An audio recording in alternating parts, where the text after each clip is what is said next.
Matapos si Daos ang 20 oras mahigit na traslasyon ng Poong Jesus Nazareno ay kinilala ng National Capital Region Police Office o NCRPO ang kapulisan ng Metro Manila sa masugid na pagbabantay sa seguridad at kaligtasan ng mga deboto. Payag ni NCRPO Chief Police Brigadier General Anthony Aberin na patunayan ng kapulisan na epektibo ang isinagawang proactive measures dahil naging ligtas ang pagdiriwang.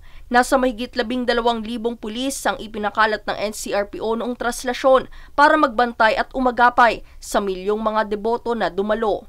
Matatandaan na umabot sa 8 milyong deboto ang naitala ng National Disaster Risk Reduction and Management Council o NDRRMC na dumalo sa nasabing prosesyon mula Quirino Grandstand hanggang Quiapo Church. Itinuri rin naman ng Philippine National Police o PNP na mapayapa ang traslasyon nitong taon dahil wala umano itong naitalang major untoward incident.